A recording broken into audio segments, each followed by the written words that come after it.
اعوذ باللہ من الشیطان اللعین الرجیم بسم اللہ الرحمن الرحیم موت العالم موت العالم۔ یقیناً عالم کی موت عالم کی موت ہے۔ حکیم الامت مفکر اسلام مولانا ڈاکٹر سید کلب صادق نقوی صاحب قبلہ تابصرہ ہمارے درمیان نہیں رہے۔ وہ تعلیم کے مبلغ تھے اور امن کے پیغمبر تھے۔ ان کے تعلق سے جب بھی گفتگو کی جاتی ہے تو جو بات سب سے پہلے صفحہ ذہن پر ابھر کر آتی ہے وہ ان کی نورانی اور عرفانی شخصیت کا وہ پہلو ہے کہ جس نے ساری کائنات کو زیور علم سے آراستہ کرنے کی سعی اور کوشش کی۔ ان کی کوشش تھی کہ دنیا بھر میں علم کی روشنی پھیلائی جائے اور انہوں نے یہ کام کر کے دکھایا۔ وہ جہاں علم کے مبلغ تھے، تعلیم کو ساری دنیا میں پھیلانے والے تھے، وہیں وہ ایک بہت اچھے خطیب بھی تھے۔ وہ جس بزم میں پہنچ جاتے تھے، جس مجلس میں پہنچ جاتے تھے، جس محفل میں پہنچ جاتے تھے، وہ بزم، وہ محفل، وہ مجلس ان کے نام ہو جاتی تھی۔ مجھے یاد ہے آج سے تقریباً 20 سال پہلے کا واقعہ ہے، جب اہل سنت والجماعت کے ممتاز اور جید عالم مولانا علی میاں ندوی رخصت ہوئے۔ مولانا علی میاں ندوی کا انتقال ہوا ہے 31 دسمبر سن 1999 عیسوی میں، اور سن 2000 میں جنوری کے پہلے ہفتے میں کرسچن کالج میں اہل سنت والجماعت کی جانب سے ایک بہت بڑا تعزیتی جلسہ منعقد کیا گیا، جس میں پورا شہر امڑ آیا تھا، اور اس میں مختلف مسالک کے علماء اور افاضل موجود تھے۔ انہی میں شیعہ فرقے کی نمائندگی کر رہے تھے حکیم الامت مولانا ڈاکٹر کلب صادق صاحب قبلہ۔ جیسا کہ میں نے عرض کیا کہ 20 سال پرانی بات ہے۔ اس وقت میں نے یہ دیکھا کہ جو کرسچن کالج کا گراؤنڈ ہے وہ پورا بھرا ہوا تھا، بے انتہا مجمع تھا۔ جب تک یہ تقاریر چلتی رہیں مجمع وہاں موجود تھا، لیکن جیسے ہی کلب صادق صاحب قبلہ تقریر کرنے کے لیے ڈائس پر تشریف لائے اور انہیں تقریر کی، صرف میرے خیال سے 5 یا 7 منٹ کی تقریر تھی۔ ادھر ان کی تقریر ختم ہوئی اور ادھر کرسچن کالج کا گراؤنڈ خالی ہونا شروع ہو گیا۔ اب میں اس وقت بچہ تھا، 20 سال پہلے کی بات ہے، میں نقش حیرت بنا ہوا یہ دیکھ رہا تھا اور سوچ رہا تھا کہ یہ ہوا کیا؟ مولانا کی تقریر کے بعد مجمع کہاں جا رہا ہے؟ اور جبکہ بہت سے مقررین ابھی باقی ہیں جنہیں تقریر کرنا ہے، لیکن مجمع کسی کو سننا ہی نہیں چاہ رہا ہے۔ جیسے معلوم ہو رہا ہے کہ صرف حکیم الامت مولانا کلب صادق صاحب قبلہ کو سننے کے لیے سب لوگ آئے تھے۔ بعد میں جیسے جیسے بڑا ہوا اور شعور آیا، تب پتہ لگا کہ حکیم الامت جس مجمع میں پہنچ جاتے تھے اور جہاں تقریر کی تو اس کے بعد یہی حال ہوتا تھا کہ ان کے سننے کے بعد لوگ کسی کو سننا نہیں چاہتے تھے، اور ان سے پہلے والوں کو بھی اس لیے سنتے تھے کہ ابھی ڈاکٹر کلب صادق صاحب کو بولنا ہے، ان کو سننا ہے۔ تو ان کو سننے کے لیے جس طرح کا سامعین میں شوق اور ذوق تھا، ان کو سننے کے لیے سامعین میں جس طرح کا جذبہ پایا جاتا تھا، وہ جذبہ میں نے کسی دوسرے مقرر کے لیے آج تک نہیں دیکھا۔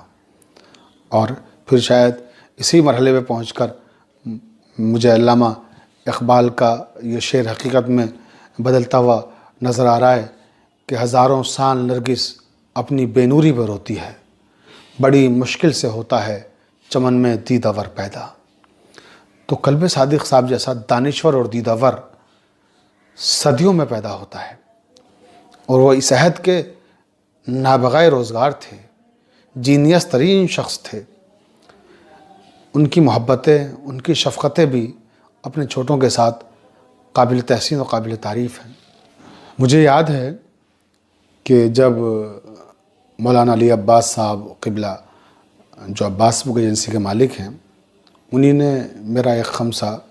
جو چھوٹے امام باڑے میں نے خطاب کیا تھا شائع کرنے کا ارادہ کیا، اور مجھے فون کیا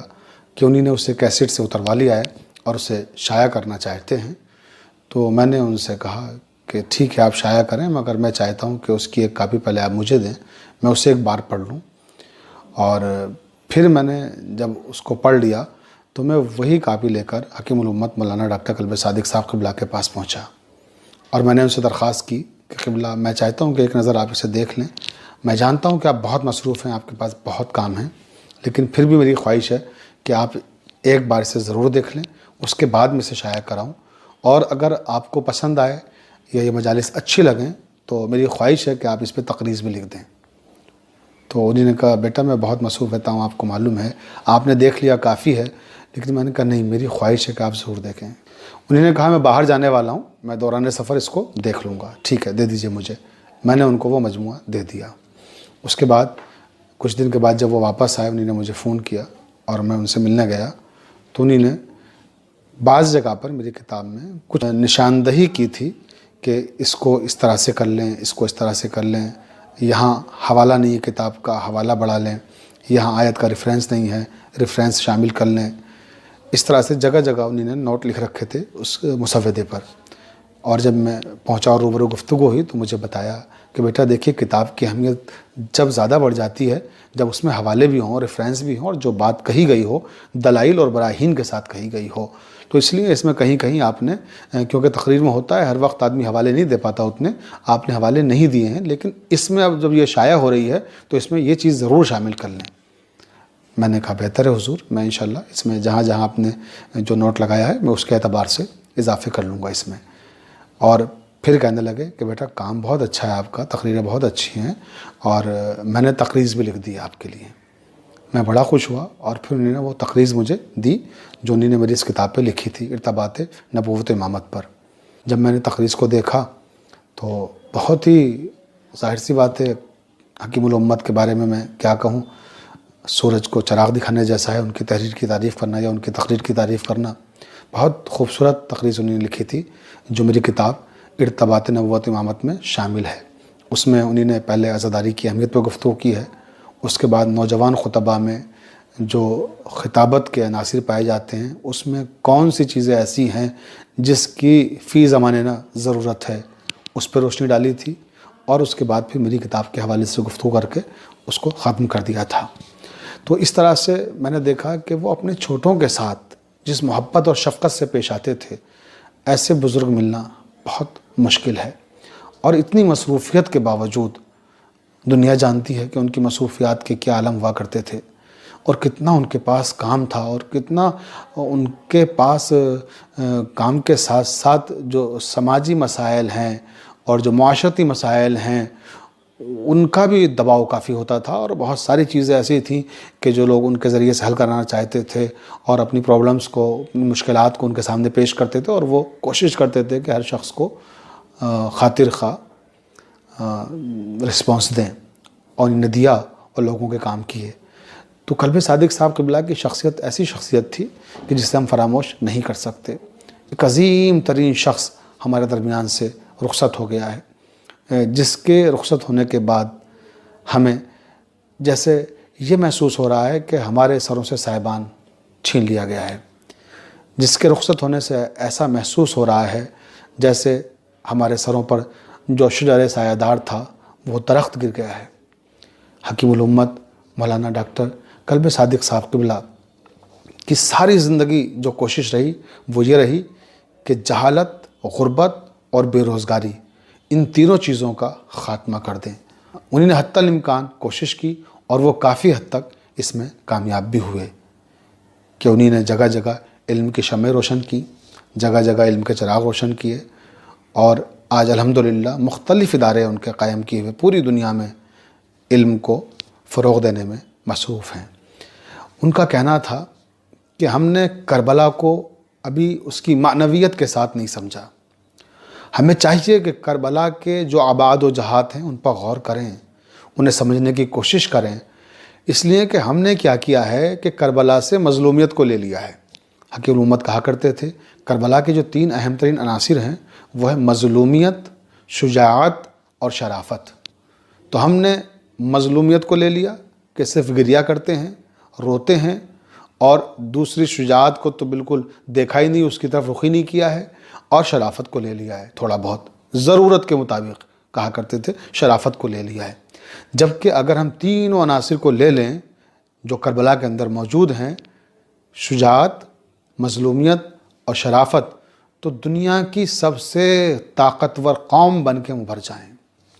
دنیا کے نقشے پر ہم سے زیادہ طاقتور اور ہم سے زیادہ ذہین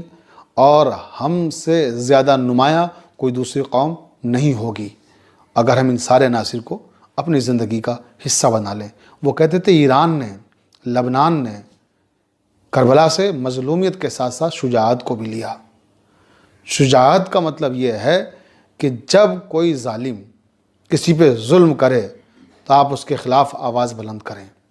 اور یہ نہیں کہ وہ اگر آپ کے مسلک پہ ظلم کر رہا ہے تو آپ آواز بلند کریں، وہ آپ کے لوگوں پہ ظلم کر رہا ہے تو آپ آواز بلند کریں، وہ آپ پہ ظلم کر رہا ہے تو آپ سراپا احتجاج بن جائیں۔ نہیں، کسی بھی مظلوم پر جب ظلم ہو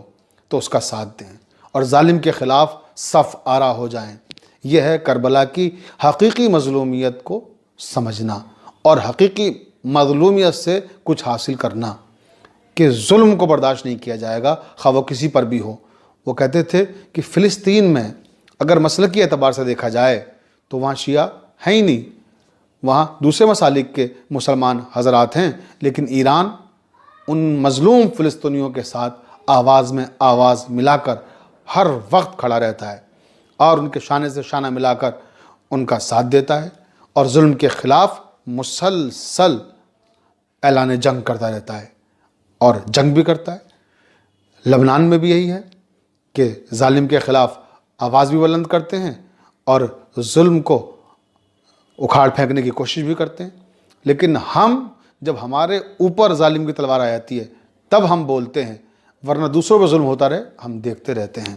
تو وہ کہا کرتے تھے کہ اگر ہم سچے شیعہ ہیں، ہم سچے مسلمان ہیں، تو ہمیں چاہیے کہ انسانیت کی اعلیٰ و عرفہ اقدار کو سمجھیں، اور انسانیت کی اعلیٰ و عرفہ اقدار کربلا میں پائی جاتی ہیں۔ اگر ہم کربلا کی تہذیب کو، کربلا کی اقدار کو لوگوں تک پہنچائیں تو یہ ایک بہت بڑا کام ہوگا۔ حکیم الامت